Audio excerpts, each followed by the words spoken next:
बेटे आपने पहले एक बार इसका डिस्प्लेसमेंट का कोई रिकैप करते हैं। रिएक्टिविटी सीरीज याद की थी ना आपने? क्या मामा जी? रिएक्टिविटी सीरीज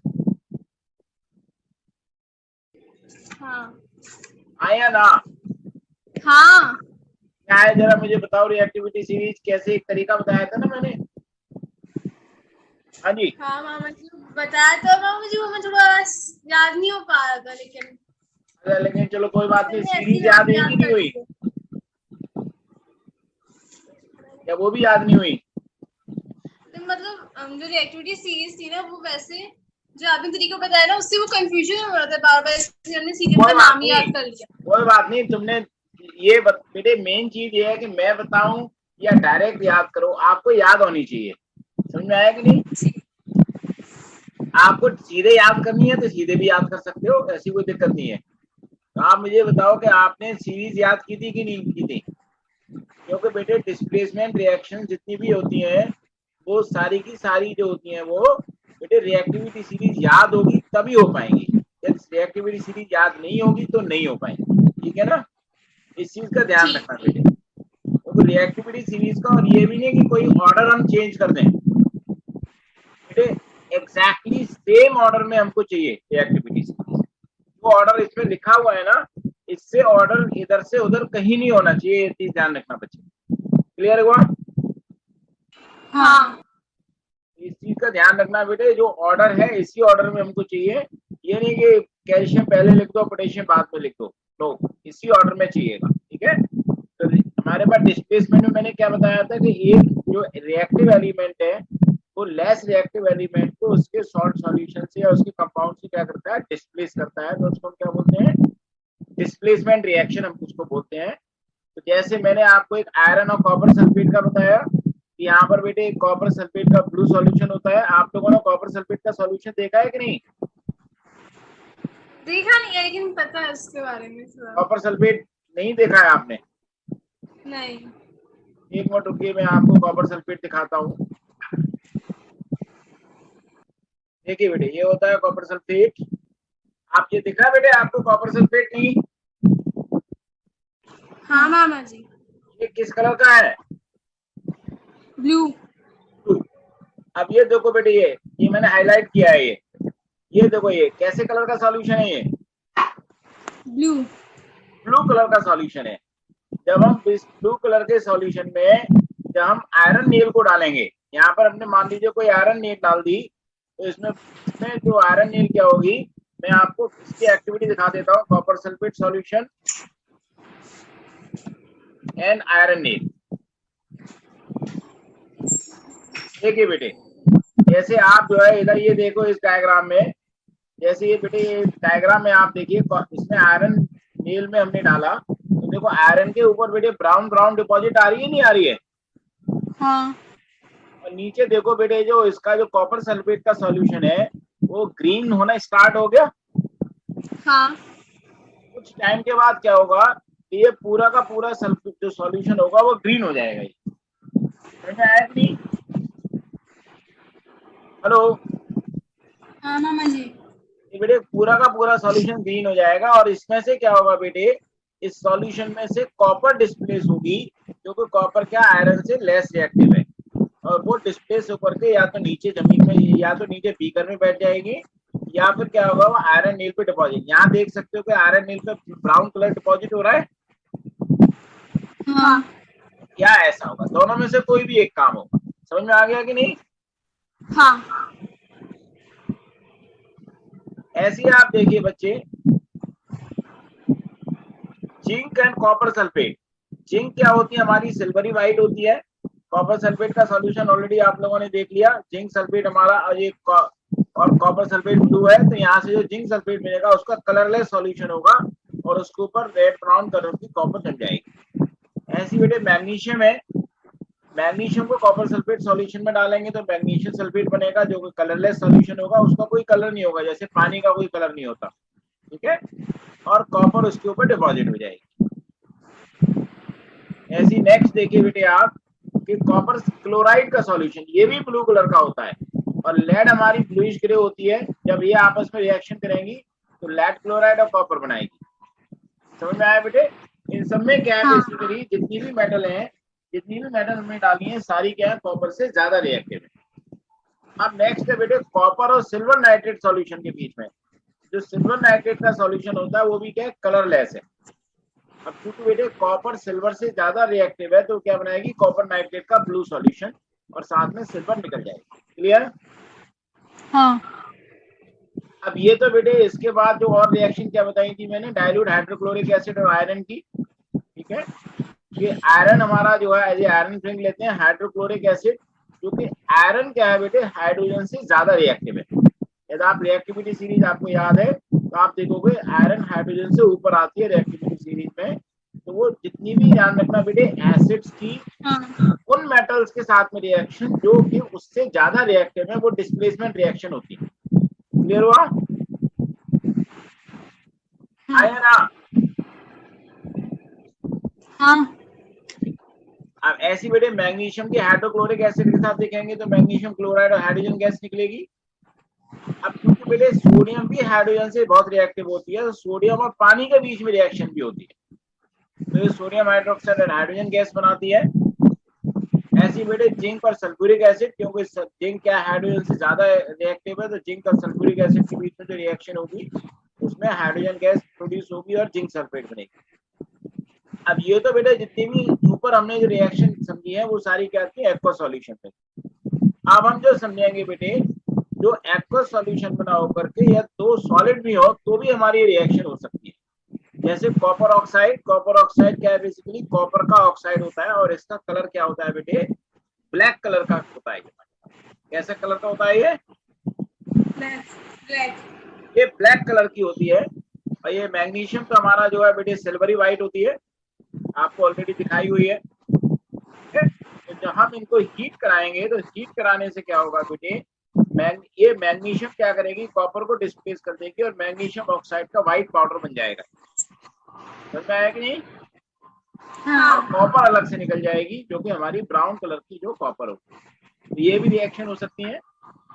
इसके अलावा जैसे बेटे आयरन ऑक्साइड का पाउडर होता है और एल्यूमिनियम का पाउडर मिक्स करके बेटे जब हम हीट कराते हैं इसको तो क्या करते हैं बेटे, ये थोड़ा बर्न कराएंगे तो उससे एल्यूमिनियम ऑक्साइड बनेगा और आयरन मॉल्टन स्टेट में बनेगा और बहुत सारी हीट यहाँ पर निकलती है। ये एक रिएक्शन ऐसी है जो बेटे किसी भी रेलवे ट्रैक को है या कोई भी आयरन के बड़े बड़े स्लैब होते हैं उनमें जो क्रैक पड़ जाते हैं उनको ज्वाइन करने के काम में आती है। क्रैक को हील करने के काम में ये रिएक्शन यूज की जाती है। समझ में आया कि नहीं? एग्जाम में क्वेश्चन आता है, हाँ। इसको हम थर्माइट रिएक्शन भी बोलते हैं या थर्माइट बेडलिंग भी बोलते हैं, एल्यूमिनियम थर्मी भी बोलते हैं। ठीक है, इसके अलावा बेटे जो हमारी जो डिस्प्लेसमेंट रिएक्शन है नॉन मेटल्स भी शो करती हैं। जैसे बेटे आप जो है एक्टिविटी सीरीज हैलोजेंस, हैलोजेंस मैंने आपको बताया था ना कि हैलो मींस सॉल्ट और जैन मींस मेकिंग। बेटे आप साथ में पॉइंट्स नोट करते जाया करो। ठीक है बेटे, जो नॉन मेटल सॉल्ट बनाती हैं मेटल के साथ में मिलकर उनको हम हैलोजेंस बोलते हैं और इनमें हमारी मेनली 4 नॉन मेटल ज्यादा आती हैं, फ्लोरीन, क्लोरीन, ब्रोमीन, आयोडीन। ये क्या है हमारा फ्लोरीन, ये क्या है हमारी क्लोरीन, ये है हमारी ब्रोमीन और ये है हमारी क्या, आयोडीन। बेटे फ्लोरीन सबसे ज्यादा रिएक्टिव होती है, क्लोरीन उससे कम रिएक्टिव होती है, ब्रोमीन उससे कम और आयोडीन सबसे कम रिएक्टिव होती है। मतलब क्या है बेटे, फ्लोरीन इन तीनों को डिस्प्लेस कर देगी, क्लोरीन सिर्फ इन दोनों को डिस्प्लेस करेगी, ब्रोमीन सिर्फ इसको डिस्प्लेस करेगी, आयोडीन किसी को भी नहीं करेगी। मतलब क्या है, क्लोरीन फ्लोरीन को नहीं करेगी, ब्रोमीन क्लोरीन और फ्लोरीन को भी नहीं करेगी, आयोडीन किसी को भी नहीं करेगी। समझ में आया? तो इसमें जो हमारी जो रिएक्शन है, जैसे बेटे पोटेशियम ब्रोमाइड के थ्रू हम क्लोरीन गैस को पास कराते हैं तो क्या बनता है कि ये जो क्लोरीन है इस ब्रोमीन को डिस्प्लेस करके खुद इधर आ जाती है और पोटेशियम क्लोराइड बना देती है और ब्रोमीन लिक्विड अलग से निकल जाएगा। समझ में आया कि नहीं? हाँ। ऐसी बेटे क्लोरीन है पोटेशियम आयोडाइड के साथ जब रिएक्शन करती है तो इस आयोडीन को डिस्प्लेस करेगी और पोटेशियम क्लोराइड बनाएगी और हमारा आयोडीन अलग से निकल जाएगा। समझ में आ गया? हाँ। अब देखिए डिस्प्लेसमेंट रिएक्शंस की जो हमारे जो एप्लीकेशंस हैं, जैसे सिल्वर है, गोल्ड है, आयरन वगैरह है, इनको एक्सट्रैक्शन में काम आती हैं। ये आप थर्ड चैप्टर में आप पढ़ो। क्लियर? हाँ। अब देखिए यहाँ पर बेटे एक क्वेश्चन है हमारे पास। क्वेश्चन ये है बेटे कि सिल्वर स्पून है, क्या है हमारे पास? सिल्वर स्पून है, उसको बेटे कॉपर सल्फेट के सॉल्यूशन में मर्ज कर दिया हमने। मतलब ये हमारा कॉपर सल्फेट का सॉल्यूशन है ब्लू कलर का, और इसमें एक सिल्वर हाँ। स्पून डाल दी। बताइए क्या होगा बेटे? हाँ जी बच्चे बोलिए, हेलो। ब्राउन हो जाएगा। बताइए बेटे, सिल्वर स्पून को कॉपर सल्फेट के सॉल्यूशन में डाल दिया, क्या होगा? ब्राउन हो जाएगा। आपको ये एक्टिविटी सी याद है? हाँ। बताइए जरा, मुझे सुनाइए reactivity series, silver spoon copper sulphate सुनाइए। बता रही हूँ। तो जो अभी तो आप कह रहे कॉपर थे है आपको याद है, अभी तो आप कह रहे थे बेटे आपको याद है, अब मैंने सुनाने के लिए बोला तो पता नहीं है। कॉपर जो है वो सिल्वर को डिस्प्लेस कर देगा। बेटा सिल्वर स्पून सल्फेट का सॉल्यूशन है, कॉपर सल्फेट सॉल्ट है। हमने डिस्प्लेसमेंट रिएक्शंस में क्या पढ़ा था कि जो बेटे जो ज्यादा रिएक्टिव हाइड्रोजन होता मेटल है वो है वो लो अलग होगी, रिएक्टिव को और जो लेस रिएक्टिव मेटल है उसका सॉल्ट सॉल्यूशन होगा। तो अब यहाँ पर ज्यादा रिएक्टिव कौन सी है, कॉपर या सिल्वर? कॉपर। तो इसका मतलब क्या है कि बेटे सिल्वर कॉपर से कम रिएक्टिव हुई ना, हाँ। हाँ। तो इसका मतलब कुछ भी नहीं होगा यहाँ पर, यहाँ पर कुछ भी नहीं होगा। मेरी बात समझ में आया कि नहीं आया? हाँ। यहाँ पर कोई भी रिएक्शन नहीं होगी। ध्यान रखना बेटे, यदि जो सॉल्ट सॉल्यूशन है वो ज्यादा रिएक्टिव मेटल का है और जो मेटल डाली गई है वो कम रिएक्टिव है, तो इसका मतलब कोई भी रिएक्शन नहीं होगी। मेरी बात समझ में आ गई? हाँ। तो यहाँ पर कोई भी रिएक्शन नहीं होगी। यदि इसका उल्टा होता, सिल्वर का सॉल्ट होता, कॉपर मेटल अलग से डाली जाती, तो रिएक्शन हो जाती। इस चीज का ध्यान रखा है बेटे। अब एक और क्वेश्चन है बेटे, कॉपर में बेटे कॉपर को हम सल्फ्यूरिक एसिड में या सॉरी हाइड्रोक्लोरिक एसिड में या सल्फ्यूरिक एसिड में डाल दें तो क्या होगा? कॉपर को डाल दें, सिल्वर को डाल दें, गोल्ड को डाल दें, प्लैटिनम को डाल दें, या मरकरी को डाल दें, इनमें से किसी भी मेटल को यदि हम बेटे हाइड्रोक्लोरिक एसिड या सल्फ्यूरिक एसिड के सॉल्यूशन में डाल दें तो बताइए क्या होगा? तो कोई कुछ नहीं होगा क्योंकि हाइड्रोजन इन सबसे ज्यादा रिएक्टिव है। हाँ, क्योंकि हाइड्रोजन इन सबसे ज्यादा रिएक्टिव। अब समझ में आया कि नहीं आया? हाँ। पढ़िए बेटे। Question: A silver spoon is kept immersed in an aqueous copper sulfate solution. What change will take place? No change will take place because silver is less reactive than copper, so it will not displace copper from copper sulfate solution. That is, no reaction will occur. Question: Why does copper not liberate hydrogen on reacting with dilute sulfuric acid? Copper is less reactive than hydrogen, so it does not displace this hydrogen from sulfuric acid, and no hydrogen is liberated. Liberated. Okay, Liberated. अब देखिए बेटे, यहाँ तक जो है हमने last class में मैंने आपको करा दिया था। अब हम करेंगे बेटे डबल डिस्प्लेसमेंट रिएक्शंस या डबल डिकम्पोजिशन रिएक्शन। मेरे डबल डिस्प्लेस का मतलब क्या है कि दोनों एक दूसरे को डिस्प्लेस करेंगी। यहाँ पर ध्यान रखना बेटे, यहाँ पर कोई भी ज्यादा रिएक्टिव और कम रिएक्टिव का कॉन्सेप्ट नहीं है कि भाई ये कम रिएक्टिव है ये ज्यादा रिएक्टिव है तो इसकी वजह से ऐसा होगा, ऐसा नहीं होगा। यहाँ पर क्या होगा बेटे, दोनों एक दूसरे को डिस्प्लेस करेंगी। तो इसलिए जो हमारी जो रिएक्शंस होती है डबल डिस्प्लेसमेंट रिएक्शन, ये बेटे आयंस, ये एक्वस सॉल्यूशंस में होती है। क्या होती है ये? Aqueous solution. ये एक्वस सॉल्यूशंस में होगा, तो ये इनको हम आयन एक्सचेंज रिएक्शन भी बोलते हैं। ये पर नाम क्या है इनका? Ion exchange reaction. मतलब क्या है इनका आयन एक्सचेंज रिएक्शन का मीनिंग क्या है बेटे इसमें? जैसे आप देखो, कोई हमारे पास एक AB नाम का कोई वो है एक्वस सॉल्यूशन है, कंपाउंड का और कोई CD एक्वस कंपाउंड का एक्वस सॉल्यूशन है, तो क्या होगा बेटे, देखिए यहाँ पर A हमारा पॉजिटिव आयन होगा और B हमारा नेगेटिव आयन होगा, क्योंकि नॉर्मली जो सॉल्ट होते हैं बेटे उनमें जो पहले वाला होता है वो पॉजिटिव आयन होता है, दूसरे वाला नेगेटिव आयन होता है। लास्ट ईयर जब फॉर्मूले बनाए थे आपको पढ़ाया था ना। हाँ। ऐसी बेटे यहाँ पर क्या होगा, ये एक्वस सॉल्यूशन है हमारे पास और ये यहाँ पर ये C पॉजिटिव आयन है और ये D क्या है हमारे पास, नेगेटिव आयन। ये भी हमारा क्या है, एक्वस सॉल्यूशन है पानी के अंदर।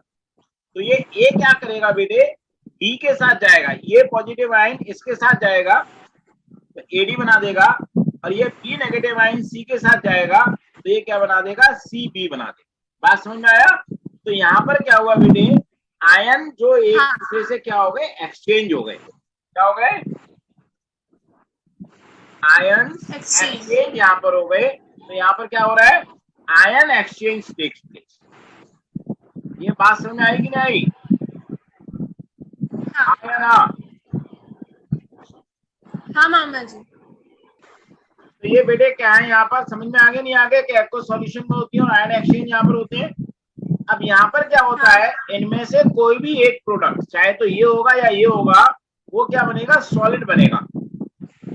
मतलब जिसको हम कहते हैं प्रेसिपिटेट। आपको स्टार्टिंग में बताया था ना कि प्रेसिपिटेट क्या होता है, कि जब दो एक्वस सॉल्यूशन या एक सॉल्यूशन और एक गैस को हम रिएक्ट कराते हैं तो उससे क्या बनता है बेटे, एक सॉलिड प्रोडक्ट बनता है जो कि अलग से निकल जाता है, उसको हम कहते हैं प्रेसिपिटेट। तो ये क्या है बेसिकली, क्योंकि बेटे जब भी ये रिएक्शंस होंगी तो उनमें इनसॉल्युबल प्रेसिपिटेट मोस्टली रिएक्शंस में बनता है।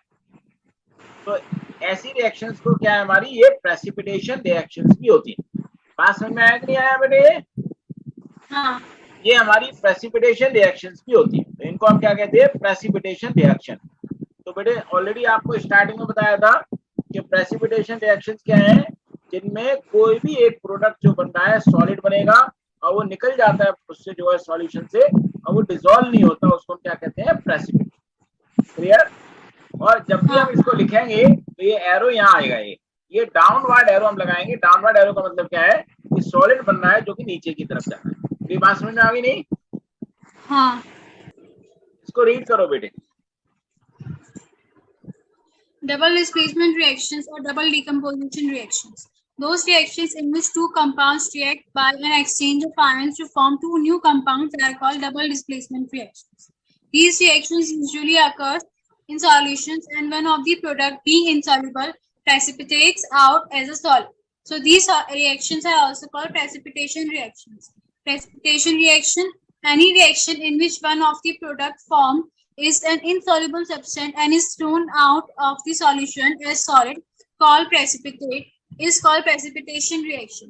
The substance that separates out as a precipitate is indicated by a downward arrow.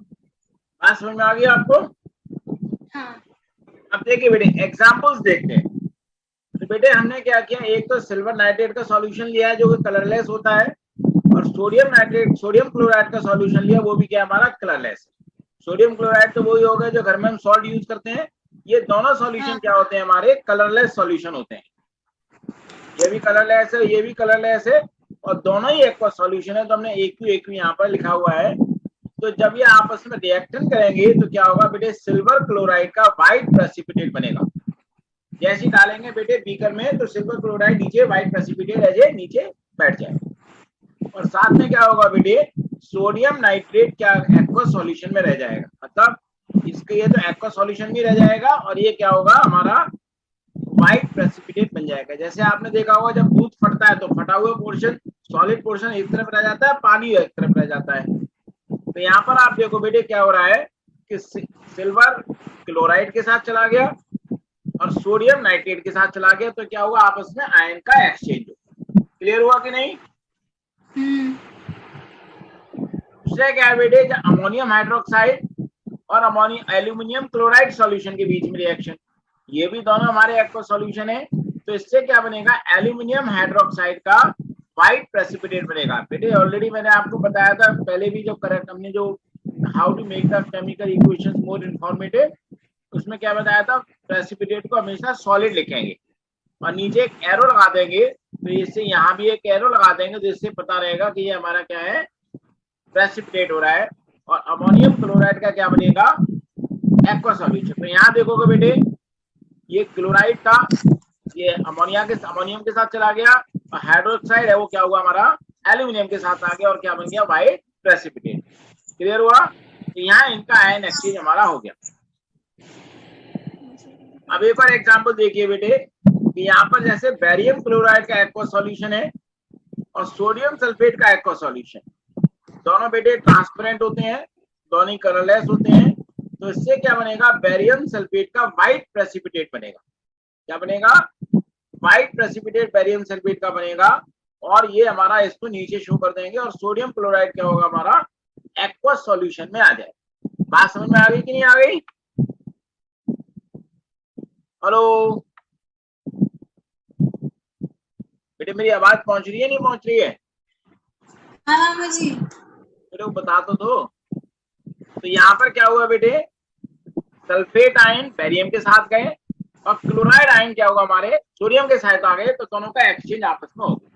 Okay, अब ऐसी देखिए बेटे बेरियम क्लोराइड सॉल्यूशन और कॉपर सल्फेट सॉल्यूशन के बीच में, ये तो कॉपर सल्फेट का सॉल्यूशन तो ब्लू कलर का होता है और ये हमारा कलरलेस होता है। ठीक है, जब इन दोनों को आपस में रिएक्शन कराएंगे तो बेरियम सल्फेट का क्या बनेगा, व्हाइट प्रेसिपिटेट बनेगा और ब्लू कलर का सॉल्यूशन में तुम्हारा कॉपर क्लोराइड आ जाएगा। तो यहाँ क्या हुआ बच्चे, जो सल्फेट आयन थे वो तो बेरियम के साथ चले गए और जो क्लोराइड आयन थे वो कहाँ चले गए हमारे कॉपर के साथ में, और अलग से व्हाइट प्रेसिपिटेट हमारा निकल गया बेरियम सल्फेट का। एक और एग्जांपल देखिए बच्चे, ये अभी तक हमने जो एग्जांपल देखे थे उसमें दोनों एक्वा सॉल्यूशन थे, ठीक है ना। एक और एग्जांपल एक्वा सॉल्यूशन का ये देख सकते हो बेटे कि पोटेशियम आयोडाइड और लेड नाइट्रेट क्या है हमारे, पोटेशियम आयोडाइड और लेड नाइट्रेट दोनों क्या हमारे कलरलेस होते हैं। ये मैं दोबारा आपको बेटे एक्टिविटीज कराऊंगा तो उसमें दोबारा से ये चीजें दिखाऊंगा मैं आपको। ये भी कलरलेस होता है बेटे, और जैसे हम इन दोनों को मिक्स कराएंगे तो क्या होगा बेटे, लेड आयोडाइड का येलो प्रेसिपिटेट बनेगा, जैसे हल्दी होती है ना उस जैसा येलो कलर का प्रेसिपिटेट बनेगा लेड आयोडाइड का। और एक्वा सॉल्यूशन में क्या रह जाएगा हमारे पास, पोटेशियम नाइट्रेट रह जाएगा। तो यहाँ क्या हुआ बेटे, नाइट्रेट आयन हमारा पोटेशियम के साथ चला गया और आयोडाइड आयन क्या आ गया हमारा लेड के साथ आ गया। ये बात समझ में आ गई? हाँ। अब देखिए बेटे, यहाँ पर हम क्या कर रहे हैं रिएक्शन में कि हमने गैस को फ्लो कराया है कॉपर सल्फेट के साथ एक्वा सॉल्यूशन। ये हमारा ब्लू कलर का है, ये हमारी ब्लैक कलर की गैस होती है, ध्यान रखना सर। हाइड्रोजन सल्फाइड जो गैस होती है वो ब्लैक कलर की गैस होती है, ब्लैक फ्यूम्स निकलते हैं इसके गैस के, और इसमें से सड़े हुए अंडों जैसी बदबू आती है। मैंने आपको पहले भी बताया ना, सल्फर बर्निंग सल्फर की स्मेल आती है हाइड्रोजन सल्फाइड गैस से। तो ये जब बेटे इसमें हम पास कराएंगे तो कॉपर सल्फाइड का ब्लैक प्रेसिपिटेट बनेगा। ये क्या है हमारा, इसका नाम क्या है, कॉपर सल्फाइड। आप लोग ये बताओ बेटे, आप लोगों ने इसमें जितने भी फॉर्मूले लिखे हुए हैं क्या सबके नाम और उसके फॉर्मूला याद किए कि नहीं किए? मामा जी कुछ हो के याद हो गए हो, कुछ हो के मैं अभी भी थोड़ी प्रॉब्लम हो रही है। मैंने आपको एक बताया था कि बेटे एक चार्ट बना लो, एक कॉपी पे नोट कर लो अलग से। तो बताया था ना कि कॉलम कि आप एक तरफ ये नाम लिखो, एक तरफ फॉर्मूला, एक तरफ नाम एक तरफ फॉर्मूला, रट्टा मार लो बेटे फॉर्मूले का। अदरवाइज बेटे एग्जाम में एक या दो क्वेश्चन इस तरीके के आएंगे और आपको फॉर्मूला याद नहीं होगा, आप गलत लिख के आओगे, आपके मार्क्स लूज हो जाएंगे। बेटे एक एक मार्क्स करके 80 मार्क्स लेने होते हैं, यानी कि एक मार्क्स चला जाएगा कुछ नहीं होगा। बेटे एक एक मार्क्स पे ध्यान रखना होता है, ये ध्यान रखो बेटे। बोर्ड का एग्जाम हो इस साल आपके स्कूल में पेपर नहीं आएगा, आपके स्कूल के बाहर का पेपर आएगा, ये ध्यान रखो बेटे। समझ में आया कि नहीं? हाँ। तो ये क्या बन गया हमारे पास बेटे, ब्लैक प्रेसिपिटेट बन गया और साथ में एक्वा सॉल्यूशन में क्या आ जाएगा, सल्फ्यूरिक एसिड आ जाएगा। अब इसके बाद देखिए बेटे कि जो एसिड, अभी जो आप एसिड बेस पढ़ रहे हो, एसिड और बेस के बीच में भी रिएक्शन होती है और वो भी हमारी क्या होती है बेटे, डबल डिस्प्लेसमेंट रिएक्शन ही होती है। कैसे? जैसे ये हमारा बेस है, ये हमारा एसिड है, ये बेस क्या है हमारा सोडियम हाइड्रोक्साइड, और ये हमारा हाइड्रोक्लोरिक एसिड। समझ में आया कि नहीं? हाँ। अब देखिए बेटे, हाइड्रोक्लोरिक एसिड में ये हमारा हाइड्रोजन आयन होता है और ये हमारा क्लोराइड आयन होता है। यहाँ सोडियम आयन होता है और ये हमारे पास हाइड्रोक्साइड आयन होता है। तो सोडियम आयन और क्लोराइड आयन मिलकर क्या बना लिया? सोडियम क्लोराइड, जो कि क्या होता है? हमारा सॉल्ट होता है। और हाइड्रोजन आयन और हाइड्रोक्साइड आयन मिलकर क्या बनाते हैं? वाटर बनाते हैं। तो मतलब क्या है बेटे, इसने क्या किया बेटे, एसिड ने, बेस ने और एसिड ने एक दूसरे को क्या किया? न्यूट्रलाइज कर दिया। इससे क्या हुआ बेटे? एसिड का इफेक्ट भी खत्म हो गया, बेस का इफेक्ट भी खत्म हो गया, दोनों इफेक्ट खत्म हो गए क्योंकि सॉल्ट बन गया। इस प्रोसेस को हम कहते हैं न्यूट्रलाइजेशन। क्या कहते हैं हम इसको? क्या बोला मैंने टॉम? बेटे मेरी बात को ध्यान से सुन रहे हो कि नहीं?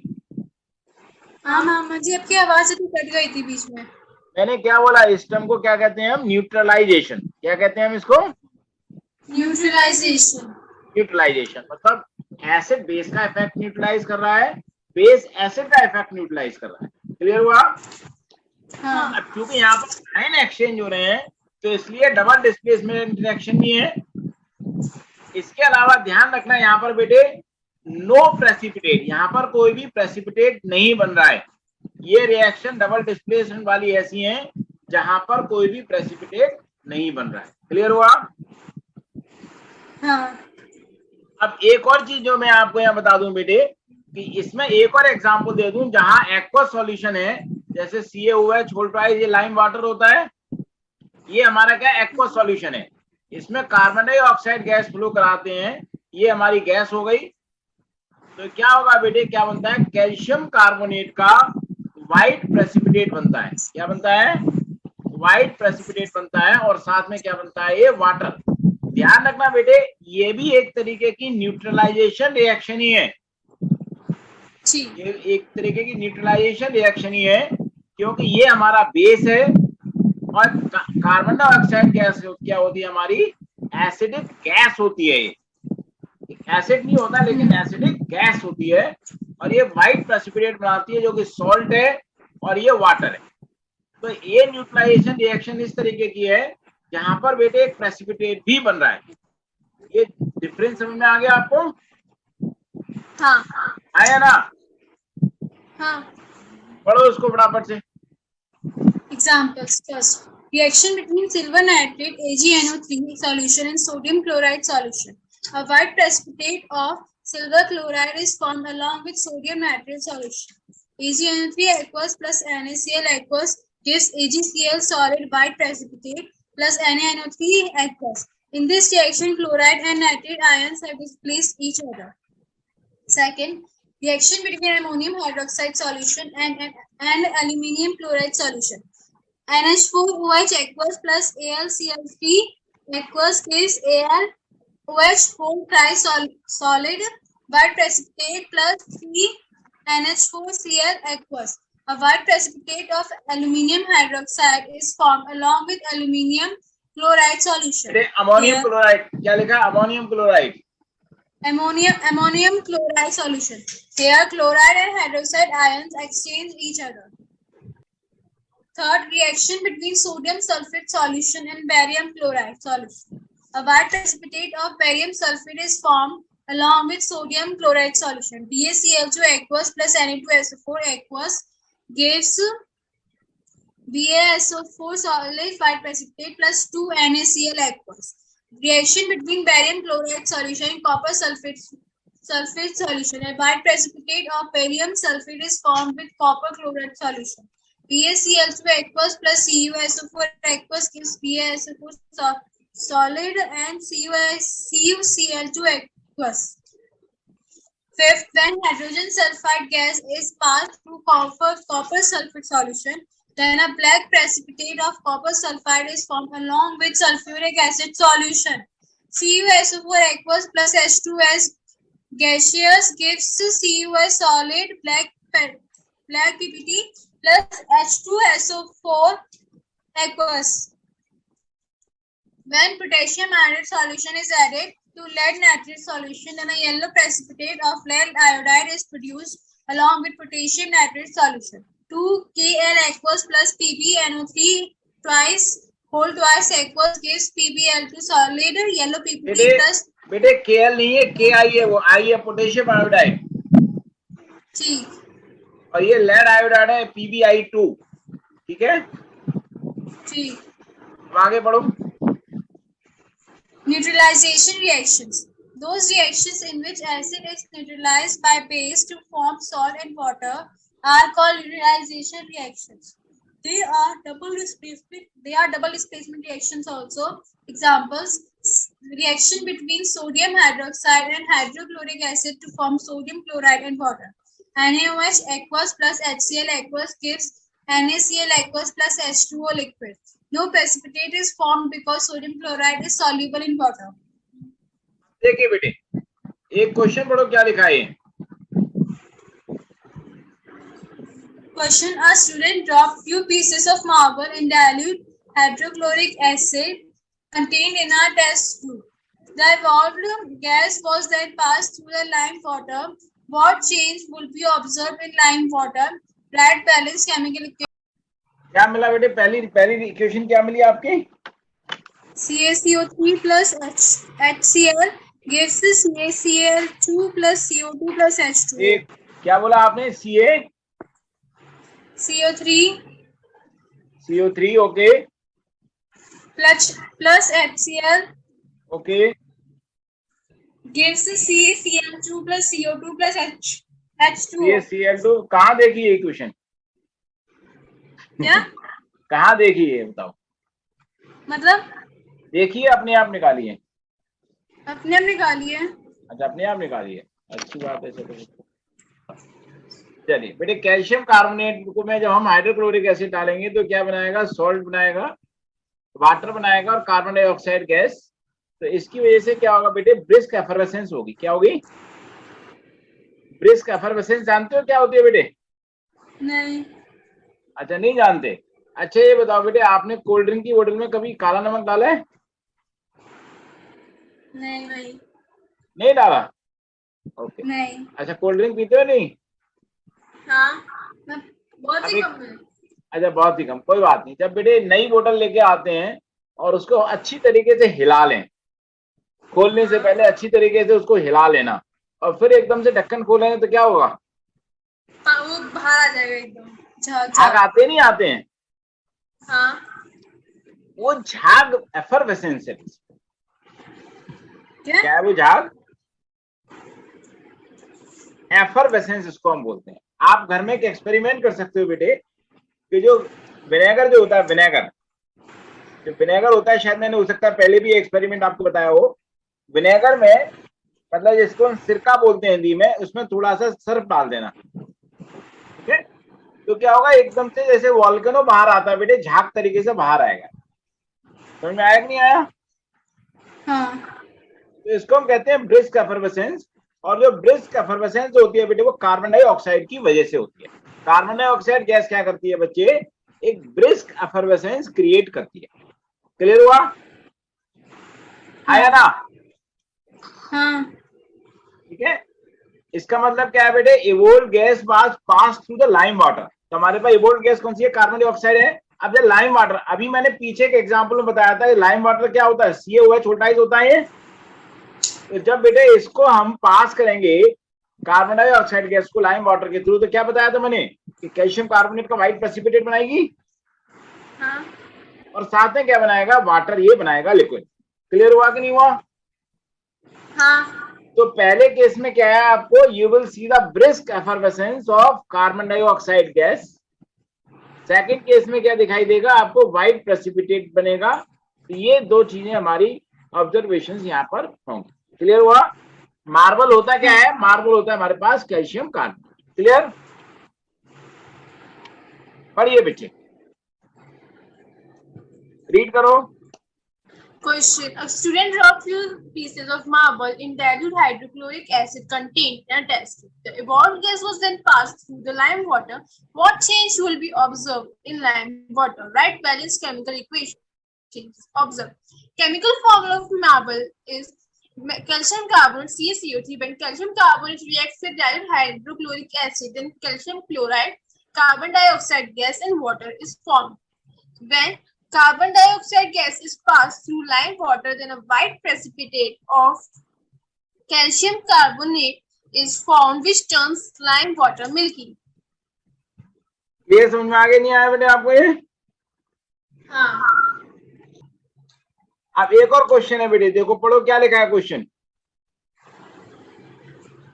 What is the difference between displacement and double displacement reaction? बताइए बेटे, डिस्प्लेसमेंट रिएक्शन और डबल डिस्प्लेसमेंट रिएक्शन में क्या डिफरेंस होता है? जो डिस्प्लेसमेंट रिएक्शन होता है उसमें इन displacement reaction highly reactive metal displace the less reactive metal, while in the double displacement reaction the exchange of ions take place. Equations लिख के दिखा देंगे? हाँ. ठीक है, पढ़िए. In a displacement reaction, a more reactive element displaces a less reactive element from a compound. A plus Bx is Ax plus B, where A is more reactive than B. Example: Zn plus CuSO4 gives ZnSO4 plus Cu. In double displacement reaction, two atoms or a group of atoms switch place to form new compounds. AB plus CD gives AD plus CD. Example: Na2SO4 plus BaCl2 gives BaSO4 plus plus NaCl. ये बेटे समझ में आ गया? Any doubt? हाँ, आ गया. Okay. अब देखिए बेटे, डिस्प्लेसमेंट रिएक्शन के बाद आती है हमारी ऑक्सीडेशन एंड रिडक्शन रिएक्शंस, या इनको हम रेडॉक्स रिएक्शंस भी बोलते हैं. क्या है हमारी? ऑक्सीडेशन रिडक्शन रिएक्शंस, या इनको हम रेडॉक्स रिएक्शन भी बोलते हैं. रेडॉक्स क्यों बोलते हैं अभी हम वो समझेंगे बेटे. ऑक्सीडेशन का मीनिंग क्या है बेसिकली? या तो हमारे पास उसमें एडिशन ऑफ ऑक्सीजन हो, जैसे हम C plus O2 arrow CO2, तो यहाँ पर क्या हो रहा है? ऑक्सीजन का गेन हो रहा है. हाँ. या रिमूवल ऑफ हाइड्रोजन हो. दोनों में से कोई एक काम हो सकता है. समझ में आया कि नहीं? या तो बेटे हाइड्रोजन का रिमूवल हो, या हमारे पास ये ऑक्सीजन का गेन हो. तो यहाँ पर क्या होगा? हमारे पास ऑक्सीडेशन हो जाएगा. यदि कभी कभी ये दोनों चीजें भी नहीं दिखेंगी तो उसमें क्या हो सकता है बेटे? नॉन मेटालिक एलिमेंट का एडिशन हो, और मेटालिक एलिमेंट मतलब कोई भी मेटल रिमूव हो रही हो और कोई भी नॉन मेटल ऐड हो रही हो, तो भी हमारा क्या होगा? ऑक्सीडेशन होगा. लेकिन कभी कभी इन चारों में से ही कुछ भी ना हो तो बेटे ये भी हो सकता है कि लॉस ऑफ इलेक्ट्रॉन हो सकता है. मतलब किसी एटम से या किसी कंपाउंड में किसी एटम से यदि इलेक्ट्रॉन को लॉस हो रहा है तो इसका मतलब क्या है? वो उसका बेटे वो क्या हो रहा है? ऑक्सीडेशन हो रहा है. बात समझ में आया कि नहीं? हाँ जी बच्चे, बात समझ में आया कि नहीं आया? तो ऑक्सीडेशन की प्रोसेस क्या है हमारे पास? एडिशन ऑफ गेन हो, या रिमूवल ऑफ हाइड्रोजन हो, या नॉन मेटालिक एलिमेंट का एडिशन हो, या रिमूवल ऑफ मेटालिक एलिमेंट हो, या लॉस ऑफ इलेक्ट्रॉन. उसको हम क्या बोलते हैं? ऑक्सीडेशन हम बोलेंगे. बेटे रिडक्शन इसका ठीक अपोजिट कर दो. रिडक्शन में क्या करना है? ठीक अपोजिट करना है. मतलब क्या है? एडिशन ऑफ हाइड्रोजन या removal of oxygen, addition of metallic element या removal of non metallic element, और गेन ऑफ इलेक्ट्रॉन. रिडक्शन के लिए क्या कर देना है हमको? ठीक इसका उल्टा कर देना है. मतलब एडिशन ऑफ हाइड्रोजन या रिमूवल ऑफ ऑक्सीजन, या एडिशन ऑफ मेटालिक एलिमेंट या removal of non metallic element, या गेन ऑफ इलेक्ट्रॉन. तो ये दो चीजें आएंगी बेटे. ऑक्सीडेशन रिडक्शन क्या है? जस्ट अपोजिट होती है. समझ में आया नहीं आया? हेलो. ऑक्सीडेशन रिडक्शन क्या होती है? टू ईच अदर आपकी होती है. क्लियर? अब देखिए बेटे, जब भी ऑक्सीडेशन होगा तो रिडक्शन साथ में जरूर होगा, या जब भी रिडक्शन होगा तो ऑक्सीडेशन साथ में जरूर होगा. क्योंकि यदि कोई एक एटम इलेक्ट्रॉन डोनेट करेगा मतलब लूज करेगा तो कोई दूसरा वहां कोई ना कोई गेन करने वाला होना चाहिए. यदि कोई एक हाइड्रोजन लूज करेगा तो कोई हाइड्रोजन गेन करने वाला होना चाहिए. कोई ऑक्सीजन लूज करेगा तो कोई ऑक्सीजन गेन करने वाला होना चाहिए. कोई मेटालिक एलिमेंट ऐड करेगा तो कोई दूसरा एलिमेंट दूसरा कंपाउंड ऐसा होना चाहिए जो मेटालिक एलिमेंट को लूज करे. तो मतलब क्या है कि एडिशन और ऑक्सीडेशन और रिडक्शन दोनों क्या है? एक साथ होने वाली प्रोसेस है. तो इसलिए हम इनको क्या बोलते हैं? रेडॉक्स रिएक्शंस भी बोलते हैं. मैंने क्या समझाया बच्चे, दोबारा मुझे बताओ। इसमें रिडक्शन में जो हमारा हाइड्रोजन होता है वो गेन होता है, और या फिर ऑक्सीजन जो है वो लॉस होता है। और इसमें जो मेटेलिक एलिमेंट्स होते हैं वो ऐड होते हैं। चलिए बेटे, और दोनों क्या एक दूसरे की क्या है, अपोजिट होती है। समझ में आया कि नहीं आया? तो इसलिए रेडॉक्स हाँ, रिएक्शन क्या होती है हमारी, दोनों एक साथ, मतलब ऑक्सीडेशन रिडक्शन जब दोनों एक साथ होते हैं तो उनको क्या बोलते हैं, रेडॉक्स रिएक्शन हम इनको बोलते हैं। पढ़िए इसको। Oxidation is the process which involves addition, gain of oxygen, or removal, loss of hydrogen, addition of non-metallic element, or removal of metallic element. In oxidation, an atom loses an electron or electrons. Reduction is the process which involves addition, gain of hydrogen, or removal, loss of hydrogen, addition of metallic element or removal of non-metallic element. In reaction, an atom gains an electron or electrons. The process of reduction is just the opposite of oxidation. Since the electron that is lost by one atom is gained by another, oxidation and reduction occurs together. Redox reaction, a reaction in which oxidation and reduction takes place simultaneously, is called redox reaction. अब बेटे इसमें एक word आता है, term oxidising agent, और दूसरा term आता है रिड्यूसिंग एजेंट। ये दो टर्म आते हैं। देखिए ऑक्सीडाइजिंग एजेंट क्या होगा बेटे, ऑक्सीडाइजिंग एजेंट वो कंपाउंड होगा या वो एलिमेंट होगा जिसका खुद का रिडक्शन होगा। खुद का क्या होगा, रिडक्शन होगा। तो मतलब क्या, ऑक्सीडाइजिंग एजेंट वो हो गया जो बेटे या तो ऑक्सीजन प्रोवाइड करे या हाइड्रोजन रिमूव करे या दूसरे कंपाउंड से इलेक्ट्रॉन्स को ले, गेन करे। समझ में आया कि नहीं आया? रिड्यूसिंग एजेंट क्या होगा, जिसका खुद का ऑक्सीडेशन होगा, जो दूसरे कंपाउंड को इलेक्ट्रॉन देगा, जो दूसरे कंपाउंड क्या करेगा, इलेक्ट्रॉन देगा, मतलब उसको गेन कराएगा, फोर्स करेगा गेन करने के लिए, और क्या कराएगा बेटे, या तो जो है वो रिड्यूसिंग एजेंट ऑक्सीजन प्रोवाइड करेगा या वहां से हाइड्रोजन लेगा। समझ में आया कि नहीं आया? देखिए दोबारा से इसको देखिए बेटे, ऑक्सीडाइजिंग एजेंट क्या है बेटे, या तो ऑक्सीजन देगा या हाइड्रोजन गेन करेगा या हाइड्रोजन रिमूव करेगा। क्लियर? समझ में आया कि नहीं आया? हाँ मामा जी। और खुद क्या होगा, उसका ऑक्सीडेशन होगा। रिड्यूसिंग एजेंट क्या होगा, जो हाइड्रोजन देगा या ऑक्सीजन लेगा या दूसरे कंपाउंड से ऑक्सीजन को रिमूव करेगा, और खुद क्या होगा, उसका रिडक्शन। समझ में आया कि नहीं आया? अब दूसरा हम इलेक्ट्रॉन के टर्म्स में क्या कर सकते हैं, क्योंकि ऑक्सीडाइजिंग एजेंट खुद रिड्यूस होता है तो इसका मतलब क्या है, ये इलेक्ट्रॉन गेन करेगा, मतलब दूसरे कंपाउंड को, दूसरे एलिमेंट को क्या करेगा कि वो इलेक्ट्रॉन लॉस करे और वो उसको वो गेन कर लेगा। क्लियर? रिड्यूसिंग एजेंट क्या करेगा, खुद इलेक्ट्रॉन क्या करेगा, बेसिकली रिड्यूसिंग एजेंट का ऑक्सीडेशन होता है, तो रिड्यूसिंग एजेंट क्या करेगा, या तो इलेक्ट्रॉन को लॉस करेगा या दूसरे को फोर्स करेगा कि वो इलेक्ट्रॉन को गेन करे। बात समझ में आ गई नहीं आ गई? तो इनको क्या कहते हैं हम, oxidizing agent and reducing agent. इसको रीड करो बेटे। Oxidizing agent is a substance which gives oxygen or gains hydrogen or removes hydrogen from another substance. Substances that brings about oxidation, that is oxidizes other substance, is called an oxidizing agent. Reducing agent, it is a substance which gives hydrogen or gains oxygen or removes oxygen from other substance. Substances that bring about reduction, that is reduces another substance, is called a reducing agent.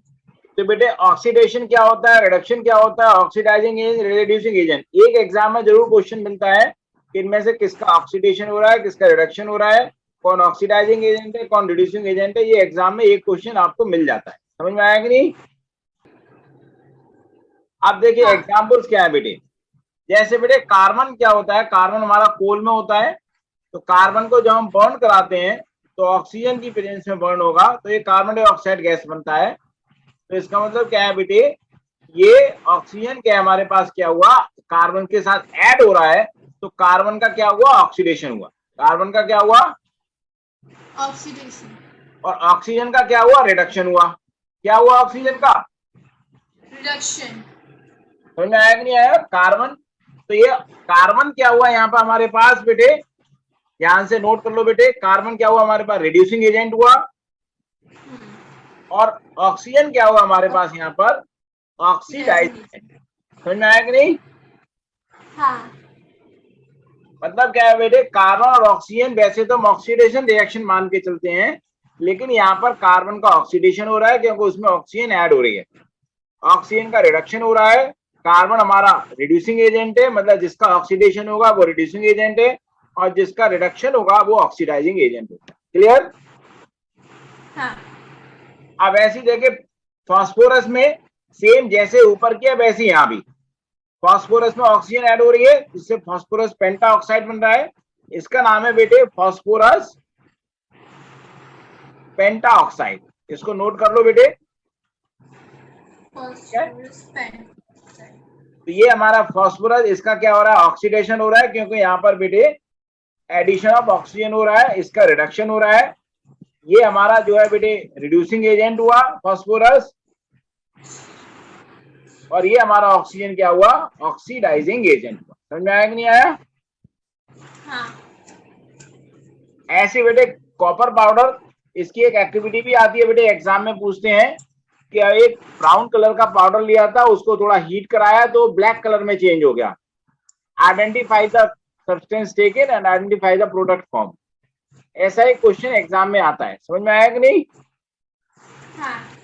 तो brown colour की element हमारा क्या होता है, copper होता है।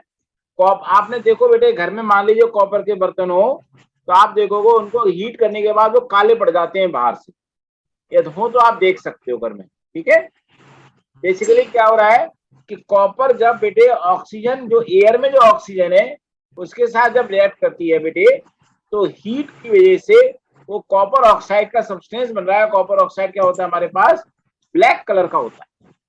तो इसलिए क्या होगा कि बेटे कॉपर के ऊपर एक ब्लैक कलर की लेयर जम जाती है। क्लियर हुआ कि नहीं? हाँ। आया ना? हाँ मामा जी। अब देखें यहाँ पर बेटे, कॉपर में ऑक्सीजन ऐड हो रही है, तो इसलिए कॉपर क्या हुआ, ऑक्सीडेशन हुआ कॉपर का। ऑक्सीजन में कॉपर ऐड हो रही है, तो इसका मतलब क्या हुआ, इसका रिडक्शन हुआ। समझ में आया कि नहीं आया?